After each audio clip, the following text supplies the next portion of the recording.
TET 1 এবং TET 2 এই পরীক্ষায় যারা প্রকৃত মূল্যায়ন থেকে বঞ্চিত হয়েছেন ওই সমস্ত পরীক্ষার্থীরা তারা অনেকগুলো রিট মামলা করেছিলেন একক বিচারপতির আদালতে, মাননীয় উচ্চ আদালতে। সেই রিট মামলাগুলোতে আমাদের বক্তব্য ছিল যে টেট 1 এবং টেট 2-তে তারা যে কি আনসার কি তৈরি করা হয়েছে, সেই আনসার কি অনেকগুলো প্রশ্নই ভুল ছিল, প্রশ্নের উত্তর ভুল ছিল আনসার কিতে, এবং এর ফলে যারা পরীক্ষায় বসেছিলেন তারা প্রকৃত মূল্যায়ন থেকে বঞ্চিত হয়েছেন।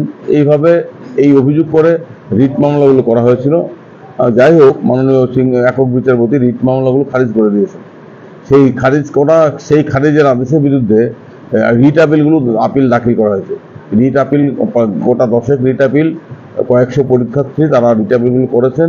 সেই রিট আপিলগুলোর শুনানি ইতিমধ্যেই শুরু হয়েছে। আজকে বিচারপতি টি অমরনাথ গৌড় এবং বিচারপতি বিশ্বজিৎ পালিত এই ডিভিশন বেঞ্চে রিট আপিলগুলোর শুনানি হয়েছে। আজকে আবেদনকারীদের তরফ থেকে আমরা আমাদের বক্তব্য রেখেছি। আমরা দেখিয়েছি মাননীয় আদালতে যে টেট 1, পেপার 1 এবং পেপার 2 দুটো ক্ষেত্রেই আনসার কি, যেটা জিআরবিটি পাবলিশ করেছে, না ত্রিপুরা টিআরবিটি পাবলিশ করেছে, ত্রিপুরা টিচার্স রিক্রুটমেন্ট বোর্ড, সেই আনসার কিগুলো অনেকগুলো প্রশ্ন উত্তর ভুল ছিল। তার ফলে আমরা সঠিক আনসার করেছি, কিন্তু তারা ভুল আনসারকে ভিত্তিতে মূল্যায়ন করে আমাদেরকে সঠিক নম্বর থেকে বঞ্চিত করেছে। এই বিষয়গুলো আজকে আমরা আদালতে তথ্য প্রমাণ সহ দেখিয়েছি। অ্যাডভোকেট জেনারেলও কিছুটা সওয়াল করেছেন, সওয়াল সম্পূর্ণ হয়নি।